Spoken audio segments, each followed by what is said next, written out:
we can go for register transfer. The most common way to represent a register is by a rectangular box.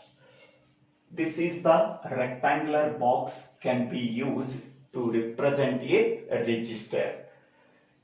Within the register, we have to write the name of the register.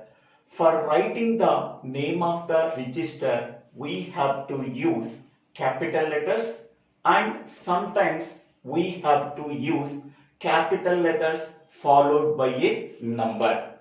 In figure A, the name of the register is capital R. Here we have to use only capital letter. In figure C, we have to write the name of the register capital letter followed by a number. Okay, it represents the function of the register. Here R is a temporary register whereas R1 is a processor register. By seeing the name of the register inside the rectangular box, we can know that what is the function of the register it can perform. Next one, in figure A, we have to use the rectangular box for representing the register.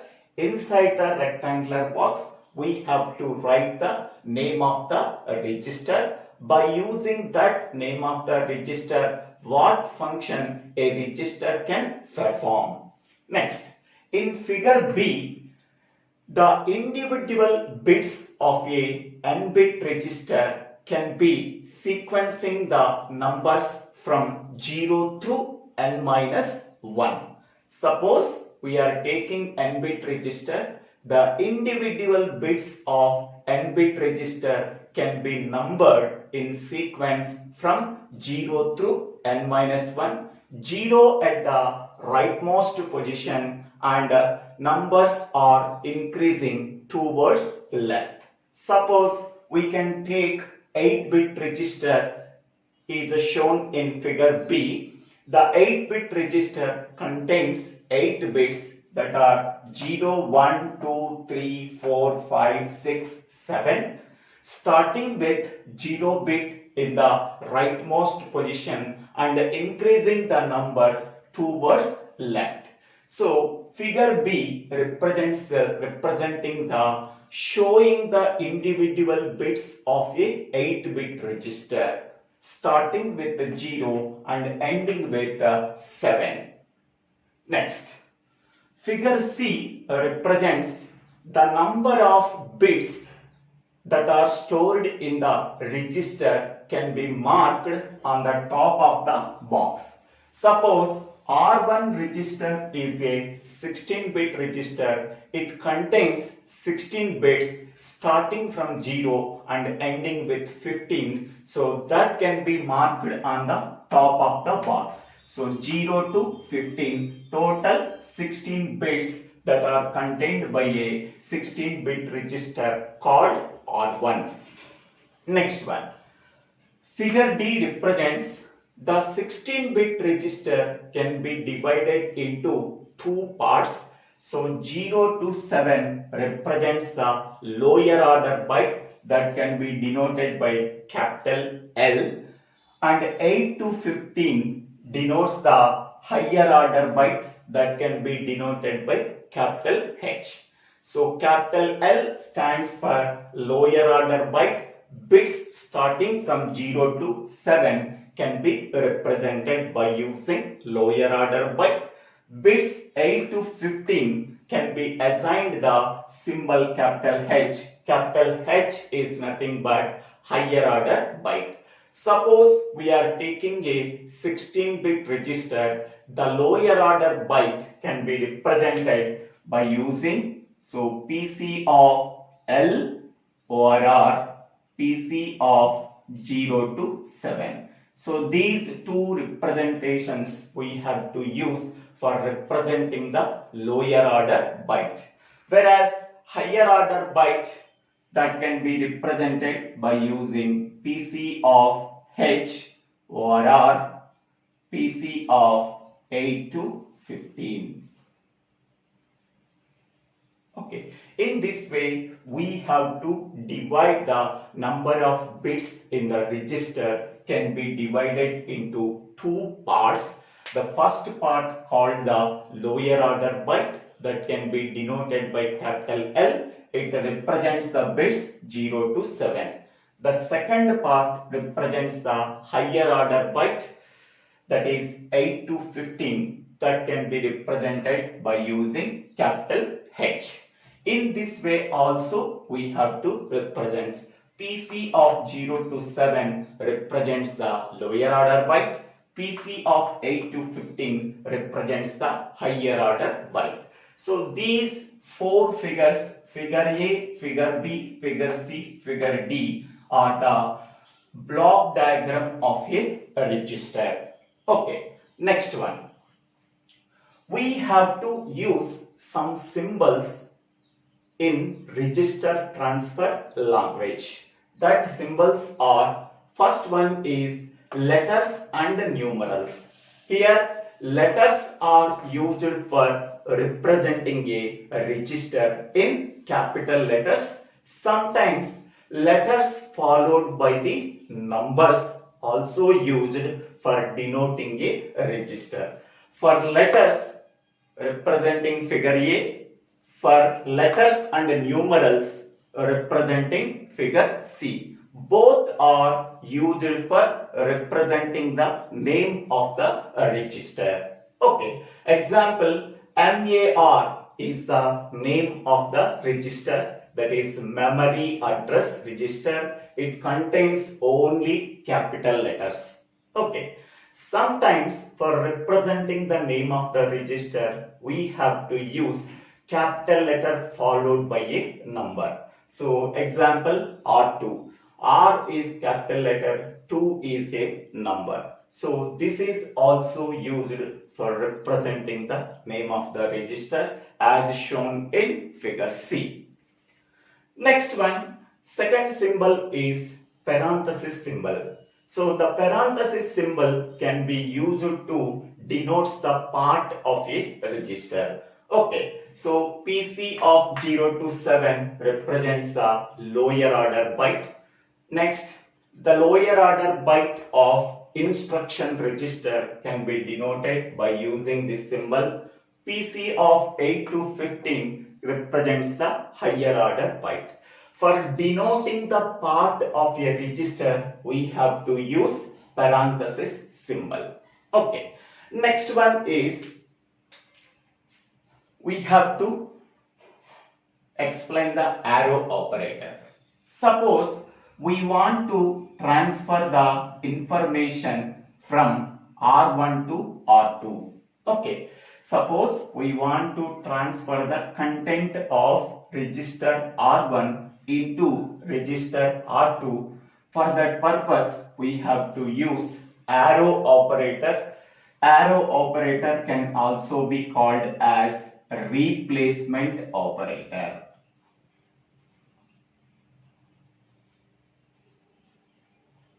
So arrow operator or a replacement operator can be used for transferring the information from R1 register to R2 register. Okay, so arrow operator representing the transfer of information from R1 register to R2 register. Okay, next, fourth one is comma operator. Suppose two micro operations can be done at the same time under a same clock pulse. That two micro operations are separated by a comma. So for example, this is one micro operation, this is another micro operation. The content of register R1 is transferred to register R2. This is first micro operation. The content of register R2 to R1, this is another micro operation. These two micro operations can be done at the same time under a same clock pulse. the two micro operations are separated by a comma. For that purpose, we have to use comma operator. So, comma operator is mainly used for separating two micro operations that can be done at the same time under a same clock pulse. Okay, so these are the symbols we have to use in register transfer language. And what is the description of each and every symbol and are the examples of each and every symbol. Next one is,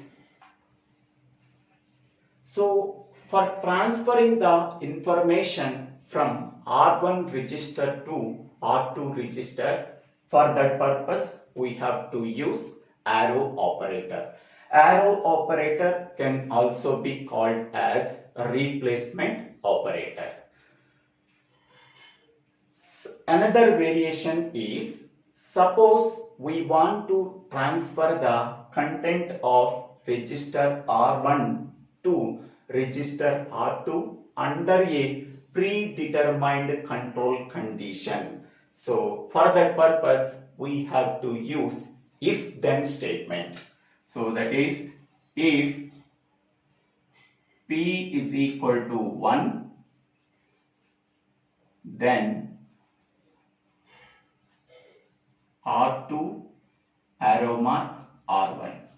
So this statement can be used for under a predetermined control condition, the content of register R1 can be transferred to register R2. Whereas in the case of this statement, there is no predetermined control condition. Only the content of register R1 can be transferred to register R2. But in this statement, under a predetermined control condition, that is P is equal to 1, then only we can transfer the content of register R1 to register R2. If this condition is failed, there is no transfer the content of register R1 to register R2. Whenever this condition is true, then we have to transfer the content of register R1 to register R2, where P is called as a control signal. It contains either 0 value or a 1 value. When P value is equal to 1, only we can transfer the content of R1 register to R2 register. So this if then statement can be represented in symbolic form in register transfer language by using this one, P colon R2 arrow mark R1. Okay, so here I am writing P colon R2 arrow mark R1, where P is called as a control function that can be generated in the control section. When P value is equal to 1, the content of register R1 can be transferred into register R2. This is the statement we have to use in register transfer language. Under a predetermined control condition, P value is equal to 1, we can transfer the content of register R1 to register R2. So this statement we have to use only by using if then statement. We have to transfer the content of register R1 to register R2 under a predetermined control condition. So this statement can be represented in RTL by using this statement. Next one. For performing this operation, we have to use some hardware logic circuit in register transfer language. Okay, for performing the content of register R1 is transferred into register R2 under a predetermined control condition, that is a control function t value is equal to 1. Here we have to use colon symbol. Okay, to perform this operation we have to use some hardware logic circuit in register transfer language. So this is the block diagram of hardware logic circuit for transferring the content from register R1 to register R2 when P is equal to 1. Okay, so here this is R1 is source register and R2 is destination register. The n outputs of register R1 can be connected to n inputs of register R2. That means we are transferring any number of bits from register R1 to register R2. Next one, register R2 has a load input that can be activated by a control variable P that can be issued by the control circuit. The control circuit can issue a control signal. The control signal can contain the either 0 value or 1 value. The control signal can also be called as control variable P. Okay, so the control variable P activates the load input of register R2. The control variable P can be synchronized with the same clock pulse that can be applied at the register R2. Next, the control variable P activates the load input. At that time, the content of n bits of register R1 is loaded into register R2 in parallel fashion when control variable P is equal to 1. Okay, next, this is the block diagram and it is the timing diagram. Okay, so this is the clock pulse. Here, this is the load input. Okay, so here, this is a positive clock pulse T and this is the next positive clock pulse T plus 1. At positive transition of the clock pulse, here this one, the rising edge of positive transition of the clock pulse, at that time the control variable P is activated. Okay, the control variable P is activated at positive transition of the clock pulse when T is equal to 1. Okay, next one, at next positive transition of the clock pulse at T plus 1, so the load input is activated. Whenever the load input is activated by the control variable P, so n bits of register R1 can be transferred to register R2 by applying the clock pulse at register R2. Okay, so in this positive transition of the clock pulse T, only load input, only control variable P is activated. Whenever the control variable P is activated, that is P is equal to 1, it activates the load input at next positive transition clock pulse at T plus 1. At that time, so we are transferring the n bits of register R1 to register R2. Once the transfer is complete, the transfer operation is completed, again control variable P go back to the 0 at T plus 1. Okay, here 2 points we have to keep in mind. At which time the control variable P is activated. The control variable P is activated at positive transition of the clock pulse when T value is equal to 1. Next one, at which time the load input is activated. The load input is activated at next positive transition of the clock pulse at t plus 1, the load input is activated. Whenever the load input is activated by the control variable P, the n bits of register R1 can be transferred to register R2. Once the transfer operation is completed, again control variable P go back to the 0. So this is how transfer of content from register R1 to R2 when P is equal to 1. Okay. This is the block diagram and this is the timing diagram. Okay. Next, another one is T colon R2 arrow mark R1 comma R1 arrow mark R2.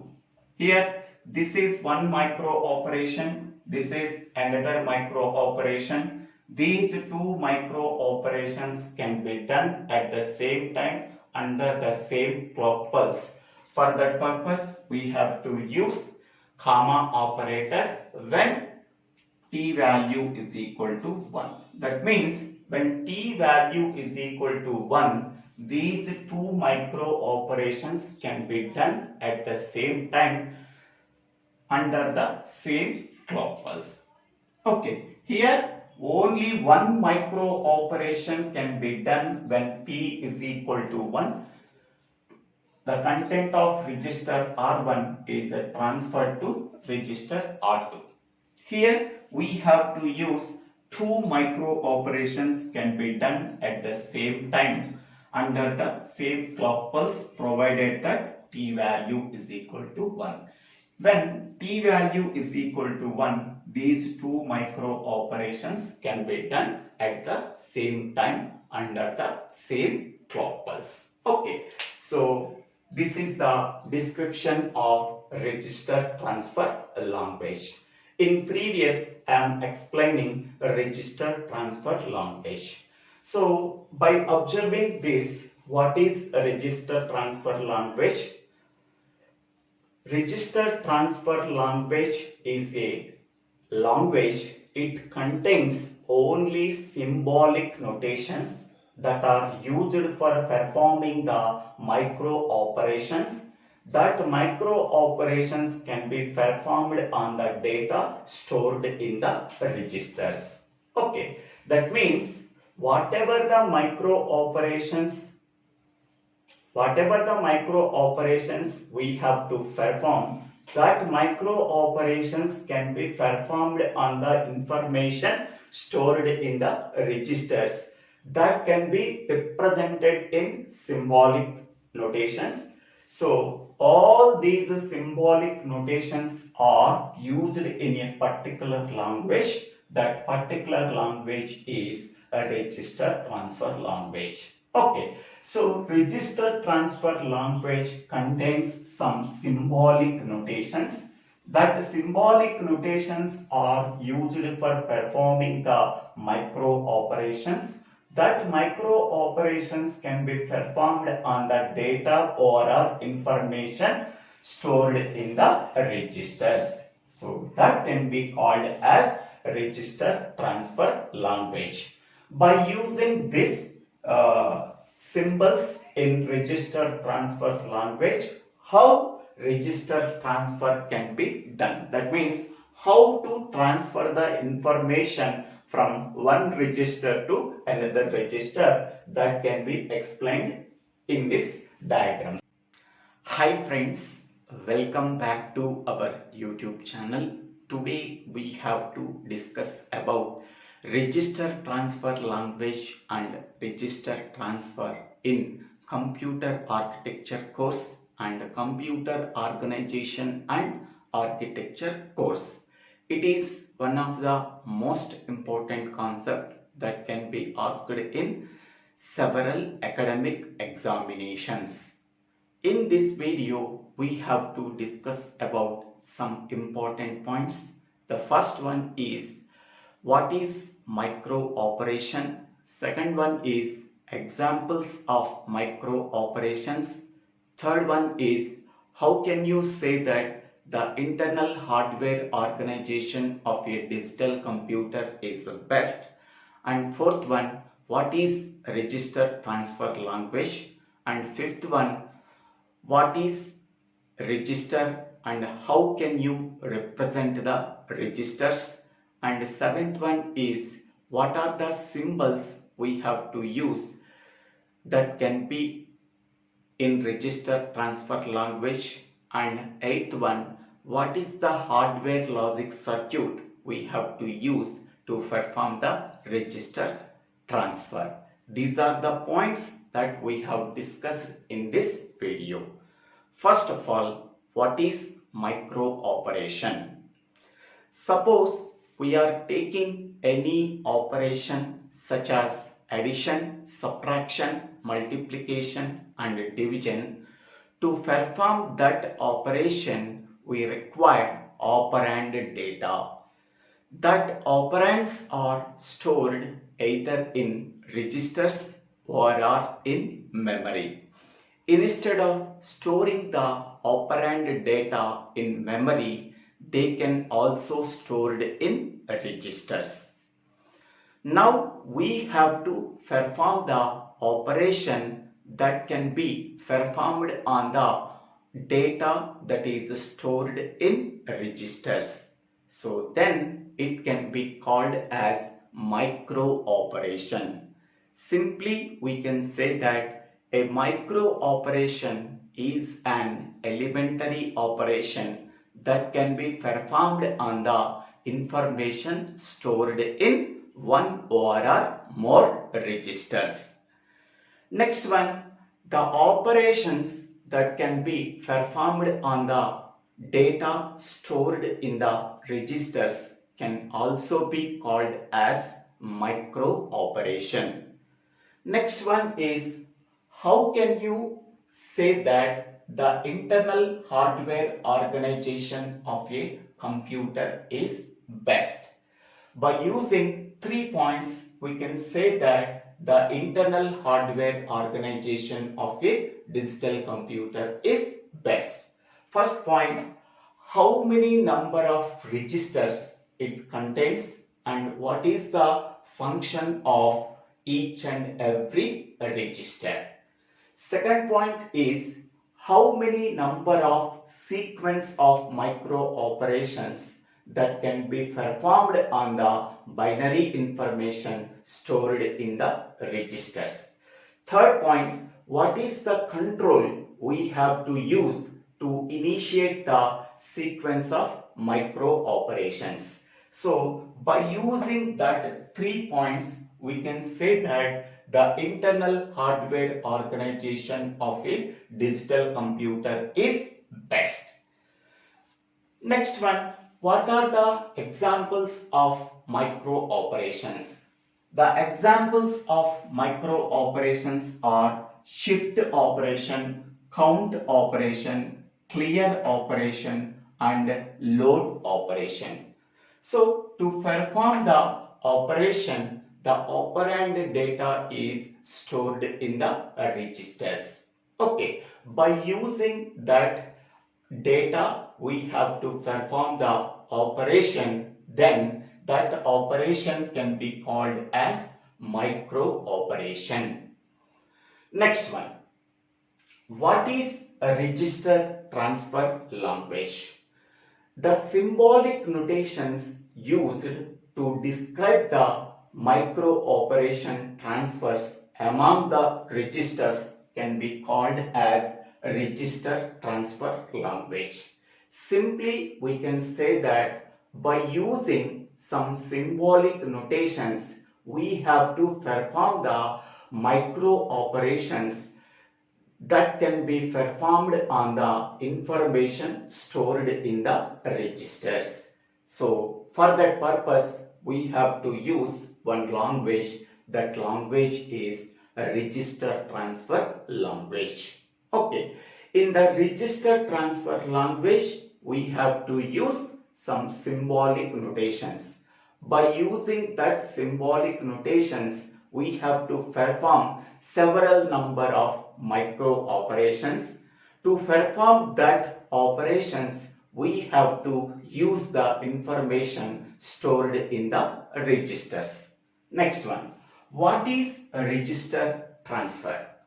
So, to perform the register transfer, we have to use some hardware logic circuit.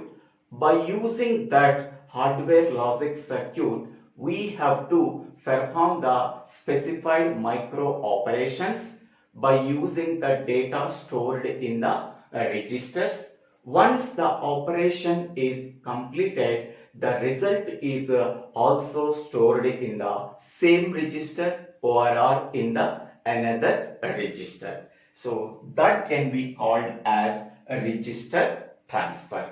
Up to now, we have to discuss about what is micro operation, what are the examples of micro operation, how can you say that the internal hardware organization of a digital computer is best by using these 3 points, what is a register transfer language and what is register transfer. So these are the points up to now we have to discuss.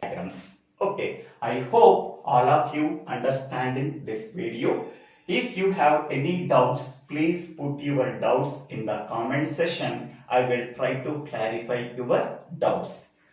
If you really like this video, please subscribe my YouTube channel, So Divyala Srinivasa Rao. After subscribing my YouTube channel, click on the bell icon to get the future updates in my YouTube channel. For better understanding of computer organization course, go to this channel and go to the playlist called Computer Organization. It contains approximately 120 videos for better understanding. Thank you one and all for watching this video.